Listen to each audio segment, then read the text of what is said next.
The station was dying. Elder Kessa could feel it in the way the floor shook beneath her feet. She could hear it in the screaming alarms that filled every corridor. Outside the observation window, her homeworld of Vatha burned. Fires spread across the surface like orange wounds. Ships fell from the sky like broken birds. The Vorn had come without warning. One moment, the skies were peaceful. The next, hundreds of warships appeared from nowhere and began their attack. The Elon people had no army. They had no weapons. For 3,000 years, they had served as record-keepers and peacekeepers for the Galactic Assembly. They had never fought a war. They did not know how. Now they were paying the price for their peace. Kessa pressed her 4 hands against the communication panel. Her silver skin was covered in dust and blood. Her large eyes, made for seeing in darkness, now watched the brightest fire she had ever seen. Around her, young Elon officers ran back and forth, trying to save systems that could not be saved. Elder Kessa, one of them, called out. His voice was shaking. The assembly fleet is 17 days away. The Vorn will reach the station in 6 hours. What do we do? Kessa closed her eyes. 17 days. Her people would be dead in 17 hours. The Galactic Assembly, for all its power and glory, was too slow. Too careful. Too far away. She made a decision. Open all channels, she said. Every frequency. Every band. Broadcast to every corner of the galaxy. The young officer looked confused. Elder, no one else is close enough to help us. Then, we will ask everyone, Kessa said. And, we will hope. She leaned toward the communication device and spoke. Her voice was calm, but inside her heart was breaking. This is Elder Kessa of the Elon people. We are under attack. The Vorn Dominion has declared war upon us. Our world burns. Our people die. We have no weapons. We have no fleet. We ask anyone who hears this message to please help us. Please. We cannot survive alone. The message went out into the black emptiness of space. It traveled at the speed of light, spreading in all directions like ripples in a pond. Kessa did not expect an answer. The closest members of the assembly were too far. The Vorn controlled all nearby space. No one would come. No one could come. Then, 3 hours later, a response arrived. The signal was weak. The translation was rough and broken. The voice on the other end spoke a language that no Elon had ever heard before. But the meaning was clear. This is the United Earth Coalition vessel Dauntless. We hear you. Hold on. We are coming. Kessa stared at the communication panel. She had never heard of Earth. She had never heard of humans. In all the records of the Galactic Assembly, there was almost nothing about this species. They lived on the edge of explored space. They had only recently developed faster than light travel. They were considered primitive. Unimportant. A minor species that would take centuries to matter. And, yet they were coming. Far across the galaxy, aboard a ship that was small by galactic standards, Commander Unipark stood on her bridge and watched her crew prepare for war. The Dauntless was not a pretty ship. It was built from dark metal and sharp angles. Its engines were too large for its body. Its weapons were crude compared to the elegant designs of older species. But it was fast. Faster than anything else in the galaxy. And, right now, speed was all that mattered. Sun Wu, Yuna said. How long until we reach the Vatha system? Her tactical officer, a tall man named Sun Wukong, looked up from his screens. His face was serious. It was always serious. If we push the engines past safe limits, 4 days. Do it. Sun Wu nodded. He did not argue. He never did when lives were at stake. In the engine room, Chief Engineer Narration received the order and laughed. It was not a happy laugh. It was the laugh of someone who had been asked to do the impossible and had decided to do it anyway. For days, she muttered to herself. They want 4 days. Fine. I will give them 4 days. But, if this ship falls apart, I am blaming everyone. She began working. Her hands moved across panels and wires. She rerouted power from systems that were not essential. She pushed the reactor harder than it was designed to go. The ship groaned around her like a living thing in pain. She ignored it and kept working. On the bridge, weapons specialist Juno Lee loaded every weapon the Dauntless had. It was not much. A few plasma cannons. Some missile tubes.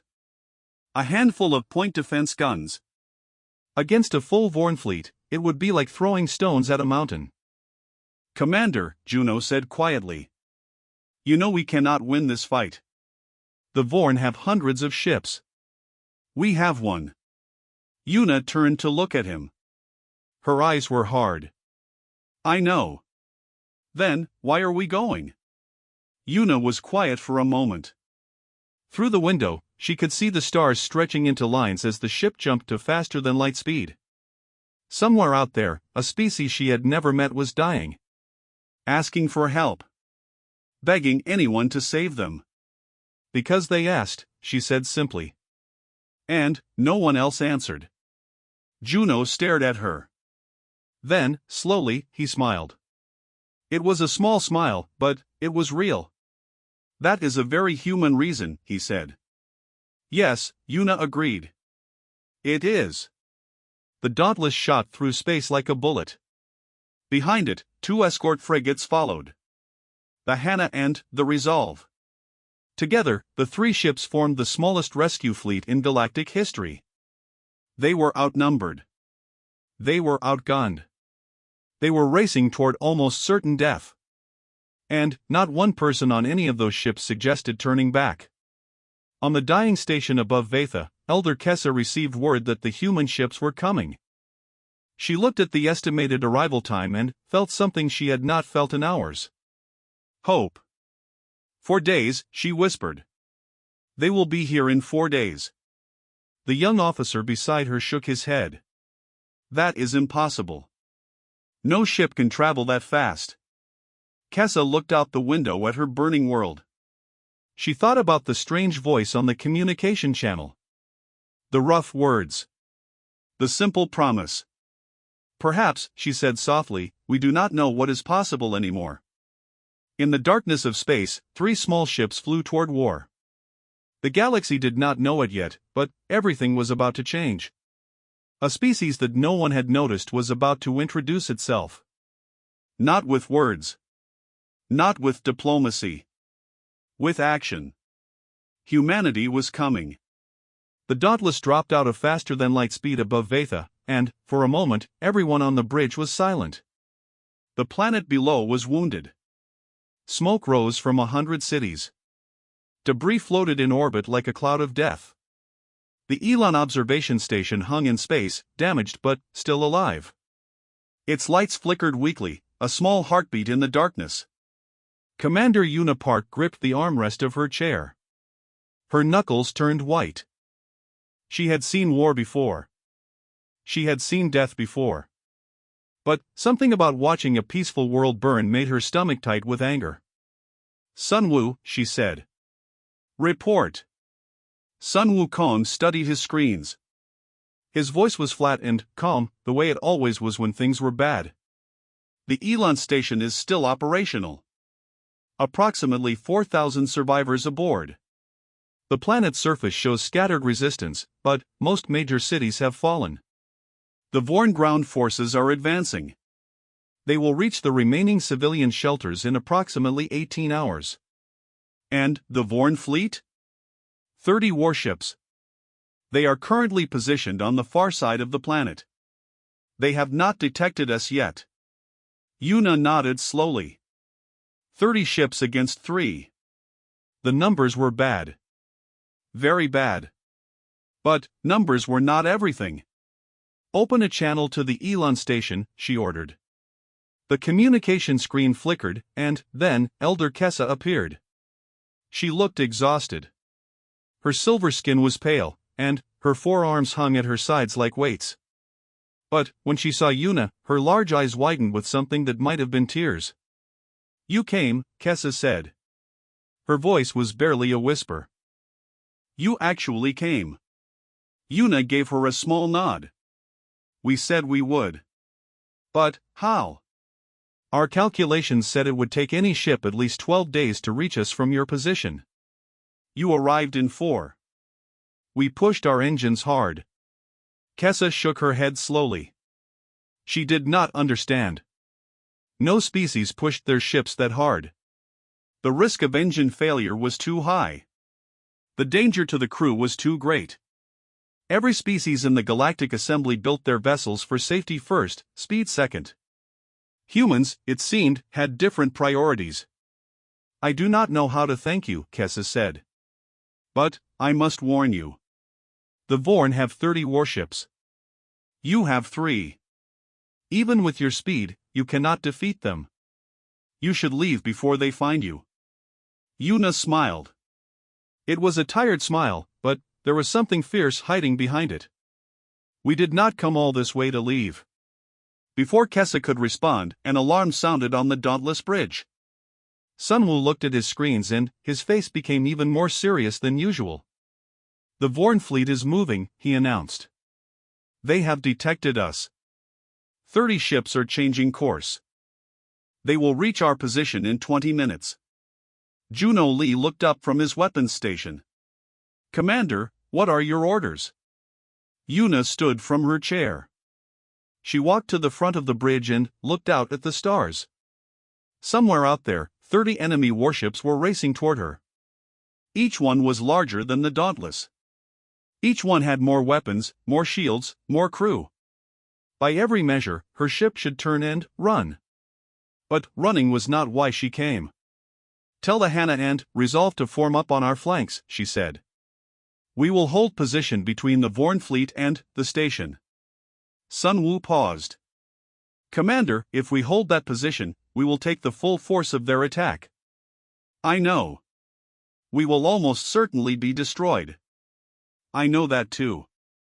Sunwoo was quiet for a moment. Then, he nodded and began sending orders. If he had any fear, he did not show it. On the Elon station, Kessa watched the 3 human ships move into position. They were so small compared to what was coming. So fragile.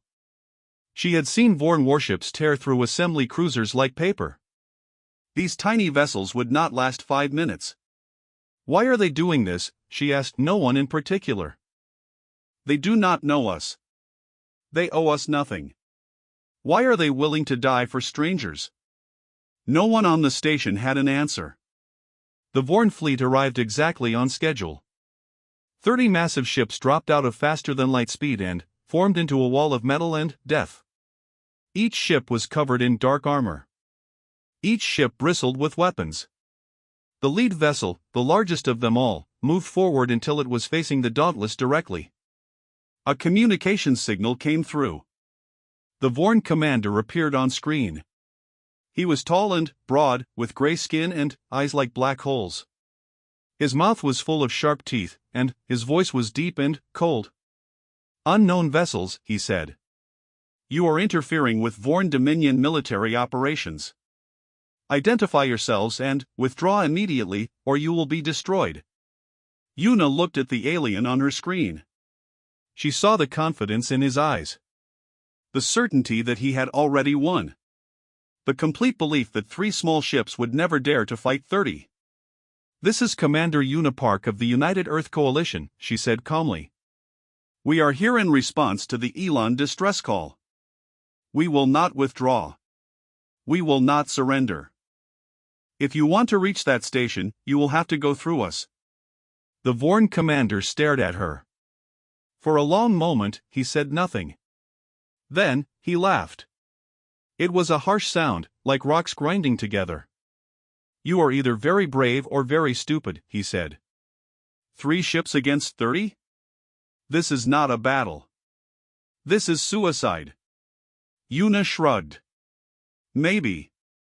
But we have done stupid things before. It usually works out. The Vorn commander stopped laughing. His black eyes narrowed. So be it. You will die for strangers who do not even know your name. What a meaningless end. I disagree, Eunice said. I think it is the most meaningful end there is. She cut the communication channel before he could respond. On the bridge, her crew was silent. They all knew what was about to happen. They all knew they were probably going to die. But not one of them asked to leave. Not one of them suggested retreat. Juno Lee powered up every weapon they had. Ready to fire on your command. Naricho, down in the engine room, pushed the reactor to maximum output. Shields at full strength. I will keep them up as long as I can.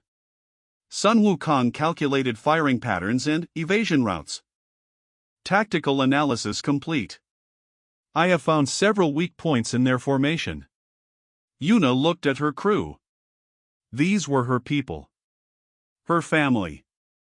And they were all willing to die for strangers they had never met. This, she thought, is what it means to be human. All ships, she said into the fleet-wide channel. This is Commander Park. The enemy outnumbers us 10-1. The odds are against us. We will probably not survive this day. But, somewhere behind us, 4,000 innocent people are waiting for rescue. They sent a message into the darkness, asking for help. And we answered. That is who we are. That is what we do. So let us show these Vorn what humans are made of. She took a deep breath. All ships. Open fire. The battle for Vatha had begun.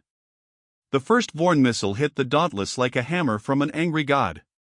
The entire ship shook. Lights flickered. Somewhere in the lower decks, metal screamed as it bent and broke. Yuna gripped her chair and stayed standing. Damage report. Forward shields down to 60%, Sunwoo called out. Hull breach on deck 4. Emergency doors have sealed. Return fire. All weapons. The Dauntless answered with everything it had.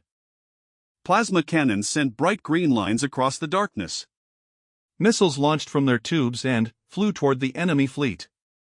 Point defense guns created a wall of bullets against incoming fire. It was not enough. It could never be enough. But it was something. The Vorn commander watched from his flagship with growing confusion. His fleet outnumbered the humans 10-1. His ships were larger, stronger, better armed. By every calculation, this battle should have been over in minutes. But the humans refused to die. The Dauntless took hit after hit. Its shields failed and came back. Its hull was punctured in a dozen places. Fire burned in its corridors, and smoke filled its lower decks. Any other ship would have been destroyed by now. Any other crew would have surrendered or fled. The humans did neither. Sir, one of the Vorn officers said, his voice uncertain. The human ship is still fighting. It should not be possible. Their damage levels indicate total system failure, but they continue to operate. The commander leaned forward in his chair. Then, hit them harder. Destroy them completely. In the engine room of the Dauntless, Naricho was covered in blood. An explosion had sent metal fragments into her side.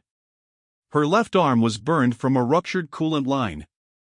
Any doctor would have ordered her to stop working and seek medical attention. There was no time for doctors. Come on, she muttered to the machine in front of her. Come on, you stupid thing. Work with me. The reactor was overheating. The shields were failing. Every system on the ship was pushed far beyond its limits. Nari knew that if she made one mistake, the whole thing would explode and kill everyone aboard. She did not make any mistakes. Her hands moved across panels and wires. She rerouted power from destroyed systems to ones that still worked. She sealed leaks with emergency tape. She held broken cables together with her bare hands, feeling the electricity burn her fingers. "Shields back online," she reported through the communication device. Her voice was rough with pain. "You have 30 seconds before they fail again." On the bridge, Sunwoo used those 30 seconds well. He had been studying the Vorn formation, looking for weaknesses. He found one. A small gap between two cruisers where the overlapping fire patterns did not quite connect. "Commander," he said, "I have a target. If we hit the third ship in their formation at exactly the right angle, we can cause a chain reaction that will damage the vessels beside it." Yuna nodded. "Juno. You heard him. Make it happen." Juno Lee was exhausted. He had been firing weapons without rest for 4 hours. His eyes burned. His hands shook. But, when he heard the order, everything became clear and calm. He aimed. He fired. He did not miss. The plasma bolt hit the Vorn cruiser in exactly the right spot. Its power core destabilized. The explosion spread to the ships beside it. In a single moment, 3 Vorn warships disappeared in a ball of fire. On the observation station, Elder Kessa watched with her mouth open. She had never seen anything like this. The humans were losing. They were being torn apart. Their ships were barely holding together. But, they had just destroyed 3 enemy vessels with a single shot. "How are they doing this?" she whispered. "How are they still fighting?" The young officer beside her shook his head slowly. "I do not know, Elder. No species in the assembly fights like this. When a battle is lost, you retreat. You save what you can. You do not, this." Kessa watched as the Dauntless took another direct hit. Flames burst from its side. It spun wildly for a moment before stabilizing. And, then, it fired again. "Perhaps," she said quietly, "that is why they are different." Inside the Dauntless, something strange was happening. The Vorn had expected the human crew to collapse from exhaustion after a few hours of combat. Every other species did. Fighting was tiring. Operating complex systems under stress drained the mind and body. Eventually, crews made mistakes. They slowed down. They gave up. The humans did not slow down. Instead, they rotated. Fresh crew members replaced tired ones. People who had been resting for 4 hours took over from people who had been fighting for 4 hours. The ship never lost efficiency because there was always someone awake, alert, and ready. The Vorn had never seen this before. Their own biology required long periods of rest after combat. They could not imagine a species that could simply swap tired soldiers for fresh ones without stopping the battle. "What are they doing?" the Vorn commander demanded. "Their fire rate has not decreased at all. They should be exhausted by now." His officers had no answer. On the bridge of the Dauntless, Yuna finally allowed herself to sit down. She had been standing for 6 hours straight. Her legs ached. Her head pounded. But, there was a small smile on her face. "How many did we get?" she asked. Sunwoo checked his screens. 12 Vorn ships destroyed or disabled. 18 remaining. "And our status?" "The Hana has lost all weapons but is still operational. The Resolve is at 50% hull integrity. The Dauntless." He paused. "We should not still be flying, Commander.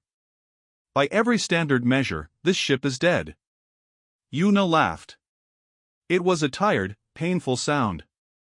"Then, I guess we are fighting as ghosts." The Vorn commander made a decision. He had lost nearly half his fleet to 3 tiny ships. His crews were exhausted and terrified. The stories coming from the battle spoke of humans who could not be killed. Ships that refused to die. A species that fought with no regard for their own survival. "All ships," he ordered through clenched teeth. "Fall back. We will regroup and return with reinforcements." The 18 surviving Vorn warships turned and fled. On the bridge of the Dauntless, there was silence. No one cheered. No one celebrated. They were too tired for that. Too wounded. Too aware of how close they had come to death. But they had won. Elder Kessa's face appeared on the communication screen. Tears ran down her silver cheeks. They are leaving. The Vorn are actually leaving. She looked at Yuna with something like wonder. You did it. 3 ships against 30, and you made them run. Yuna leaned back in her chair. Every part of her body hurt. We bought you time. That is all. They will come back. With more ships. More weapons. This is not over. Then, what do we do? Yuna closed her eyes. Far away, on a small blue planet called Earth, she knew that more ships were being prepared. More crews were volunteering. Humanity had heard the distress call, and humanity was responding. We wait, she said. And we hope that my people are as crazy as I think they are. She did not know it yet, but an entire fleet was already on its way. The news of the Battle of Vatha spread across the galaxy like fire. Every species in the Galactic Assembly heard the story. 3 human ships against 30 Vorn warships. Impossible odds. A victory that should never have happened. The Assembly debated. They discussed. They argued about whether to acknowledge these strange newcomers or ignore them. Some said the humans were dangerous. Others said they were heroes.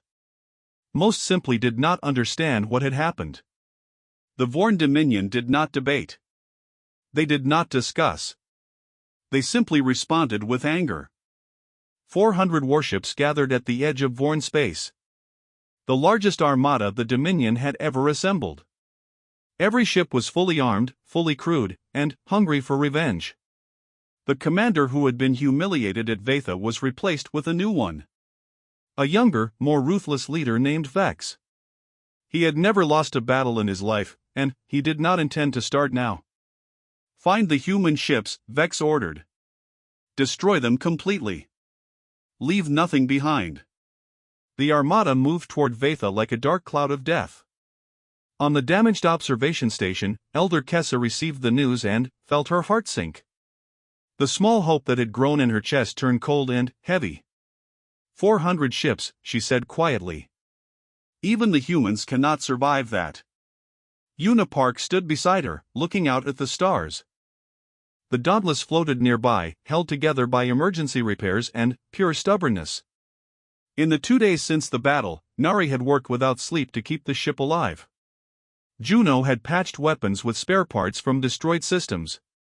Sun Wu had calculated and recalculated, looking for any advantage they could find. There was none. You should leave, Kessa said. You have done more than anyone could ask. You saved us once. No one expects you to die for us. Yuna shook her head slowly. We are not leaving. Why? This is not your war. This is not your fight. You could go home. You could be safe. Yuna turned to look at the elder. Her eyes were tired but steady. When I was a child, my grandmother told me a story. She said that long ago, on Earth, there was a great disaster. Millions of people were dying. They called out for help, and other nations answered. They sent food. They sent medicine. They sent people to dig survivors out of the wreckage. My grandmother asked one of those rescuers why he had come so far to help strangers. Do you know what he said? Kessa shook her head. He said, because I heard them calling. That is all. He heard them calling, so he came. Yuna looked back at the stars. I heard you calling, Elder. So I came. And I will not leave until this is over. The Vorn Armada was still 1 day away when the sky above Vatha lit up with light. Ships dropped out of faster than light speed. Not 3 ships. Not 10 ships. 47 ships. They appeared in formation, their dark hulls reflecting the distant sun, their weapons already powered and ready. At the front of the formation was a vessel twice the size of the Dauntless. Its name was painted on the side in large white letters, Sol Rising. On its bridge stood Admiral Dohayan Beck, a man with gray hair and steady hands who had spent 40 years preparing for exactly this moment. "All ships," he said calmly into the fleet-wide channel. "This is Admiral Beck. We have arrived at Vatha. Report status." One by one, the captains of the human fleet reported in. Carriers full of fighter craft. Destroyers armed with heavy cannons. Frigates built for speed and precision. Troop transports filled with Marines ready to fight on the ground if needed. And, at the back of the formation, barely holding together, the Dauntless and its 2 escorts. "Commander Park," Dohayan said. "Your ships look like they have been through hell." Yuna laughed through the communication channel. "Admiral, you should see them from the inside." "I would rather not." "Can you still fight?" "We can move. We can shoot." "That is enough." Dohayan nodded. "Then, take your position in the rear. You have done your part. Let us handle the rest." On the observation station, Elder Kessa watched the human fleet spread out around her world. 47 ships. It was still far fewer than the Vorn Armada. Still outnumbered nearly 10 to 1. But there was something different about these vessels. Something that made her feel, for the first time, that survival was possible. "They came," she whispered. They actually came. A young Elon officer ran up to her. "Elder, we are receiving a transmission. It is being broadcast on all channels. Everyone in the system can hear it. Put it through." Admiral Dohayan's voice filled the station. It was calm and clear, with no fear in it at all. "This message is for the Vorn Dominion. My name is Admiral Dohayan Beck of the United Earth Coalition. Your fleet is approaching this system with hostile intent. I am here to tell you that your advance ends now." He paused for a moment, letting the words sink in. "We are the humans of Earth. We are new to this galaxy. We do not know all your customs or your history. But we know right from wrong. We know that attacking a peaceful people is wrong. We know that burning cities and killing children is wrong. And we know that standing by while innocent people die is also wrong." Another pause. The entire galaxy was listening. The Elon sent a message asking for help. We answered. Not because we knew them. Not because they could pay us. Not because we expected anything in return. We answered because that is what we do. That is who we are. Dohayan's voice grew harder. Colder. "So here is our message to the Vorn. If you come here, we will fight you. If you attack these people, we will stop you. If you try to burn this world, we will stand between you and the flames. We will not retreat. We will not surrender. We will hold this line until we die or until you turn back." He took a breath. "We are not afraid of your numbers. We are not afraid of your weapons. We have faced worse than you, and we are still standing. So come if you dare. Bring your 400 ships. Bring your armies. Bring everything you have." His final words echoed across the galaxy. "We will be waiting." The transmission ended. On the observation station, Elder Kessa realized she was crying again. But, this time, the tears were not from despair. They were from something else. Something she had almost forgotten how to feel. Hope. The Vorn Armada was coming. The largest fleet in their history against a handful of human ships. By every measure, it should be no contest. The Vorn should sweep through and destroy everything in their path. But, for the first time, Kessa was not certain. She had seen what 3 human ships could do against 30. She could not imagine what 47 could do against 400. The second battle of Vatha was about to begin. The battle lasted 72 hours. 3 days of fire and blood and death. 3 days of explosions and screaming and silence. 3 days that changed the history of the galaxy forever. The Vorn armada came like a storm. 400 warships descended on Vatha with all the fury of a wounded empire. Commander Vex stood on his flagship and smiled as his fleet spread across the sky. The humans were outnumbered, outgunned, surrounded on all sides. Destroy them, Vex ordered. Leave nothing alive. The first wave of Vorn ships crashed against the human line like water against rock. And, like rock, the humans did not move. Admiral Dohayan had positioned his fleet perfectly. Destroyers formed the front line, absorbing the worst of the enemy fire. Carriers stayed behind, launching fighter after fighter into the darkness. Frigates darted through gaps in the formation, striking weak points and disappearing before the Vorn could respond. The Sol Rising stood at the center of it all. Its massive guns fired again and again, each shot destroying or crippling an enemy vessel. Dohayan watched the battle unfold with calm eyes. He had waited his entire life for this moment. Not for glory. Not for fame. But for the chance to protect something innocent against something cruel. This was what humanity was for. On the Dauntless, Yuna refused to stay in the rear. Her ship was broken and dying, but she pushed it forward anyway. Sunwoo calculated attack patterns. Juno fired weapons that should have stopped working hours ago. And, in the engine room, Nari performed miracles. She had not slept in 4 days. Her wounds had reopened. Blood soaked through her bandages and dripped onto the floor. But she would not stop. Could not stop. Every minute she kept the ship running was another minute her crew stayed alive. On the second day, an explosion tore through the engine room. Metal fragments flew everywhere. Fire burst from ruptured fuel lines. Nari was thrown against the wall, her body broken in ways that could not be fixed. She crawled to the reactor controls anyway.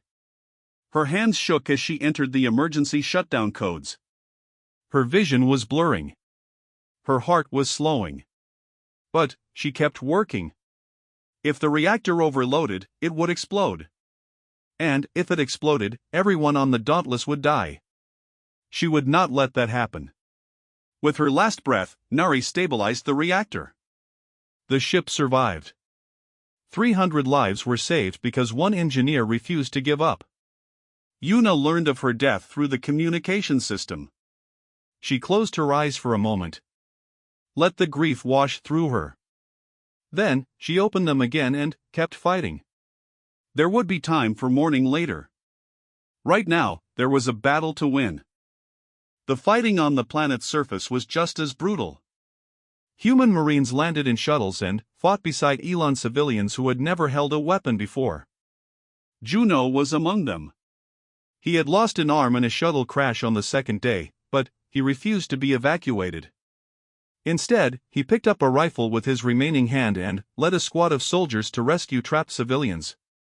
They found a group of Elon children hiding in a collapsed building. Vorn soldiers were closing in. Juno positioned himself between the children and the enemy. He held his ground until reinforcements arrived. By the time the Vorn were pushed back, Juno was unconscious from blood loss. But the children were safe. On the third day, everything changed. The Vorn flagship made a final push toward the Sol Rising. Commander Vex was desperate now. His fleet was crumbling. His crews were terrified. The stories spreading through his armada spoke of humans who could not be killed. Ships that refused to die. An enemy that felt no fear. He needed a victory. One clear, decisive victory to turn the tide. He aimed all his weapons at Admiral Dohayan's ship and fired. The Sol Rising took the full force of the attack. Its shields failed. Its hull cracked. Entire sections were exposed to the vacuum of space. For a moment, it looked like the massive vessel would break apart. It did not. Instead, it fired back. The shot pierced the Vorn flagship from bow to stern. The ship's core exploded. Commander Vex died in an instant, along with everyone aboard. The largest vessel in the Vorn armada became a cloud of debris floating in the darkness. When the flagship died, the Vorn fleet broke. Some ships tried to fight. Most tried to run. The human vessels hunted them down one by one. By the end of the third day, only 63 Vorn ships remained. They fled back toward Dominion space, defeated and broken. The battle was over. But the cost was terrible. 19 human ships had been destroyed. Over 2,000 men and women were dead. The Soul Rising was barely functional. The Dauntless was held together by nothing but willpower and hope. Una stood on what remained of her bridge and looked out at the aftermath. Debris filled the space around Vatha. Bodies floated among the wreckage. Ships burned in the distance. They had won. But it did not feel like victory. Elder Kessa came aboard the Dauntless a few hours later. She walked through corridors filled with damage and blood. She saw exhausted humans slumped against walls, too tired to move. She saw medics treating wounded soldiers with gentle hands. She found Una sitting alone in a damaged observation room, staring at the stars. Admiral Dohayan survived, Kessa said quietly. His ship is damaged, but he will live. Una nodded slowly. Good. Kessa sat down beside her. For a long moment, neither of them spoke. My people do not understand, Kessa finally said. The Galactic Assembly does not understand. You lost 2,000 lives for strangers. You destroyed your ships. You sacrificed everything. Why? Una thought about the question. She thought about Nari, who had died keeping the reactor stable. She thought about Juno, who had lost in arms saving children he had never met. She thought about all the soldiers and pilots and engineers who had given everything they had for a species they did not know. My people have a saying, she said slowly. We were strangers once too. Someone helped us. We are paying it forward. Kessa did not entirely understand, but she felt the truth in the words. She had seen that truth in the way humans fought. In the way they died. In the way they treated wounded enemies with the same care as wounded friends. What happens now? She asked. Now we rebuild, Una said. We help your people recover. We bury our dead. And we make sure this never happens again. 2 weeks later, the Galactic Assembly voted unanimously to grant humanity full membership. The Vorn Dominion, weakened and humiliated, collapsed into civil war. And, across 1,000 worlds, a new truth spread like light through darkness. When someone sends a distress call, humanity answers. In Elon schoolrooms, children learned a new word borrowed from a human language. A word for those who run toward danger to save others. A word for those who sacrifice themselves for strangers. They learned the word hero. And they learned that heroes were real. They came from a small blue planet called Earth. And they changed the galaxy forever.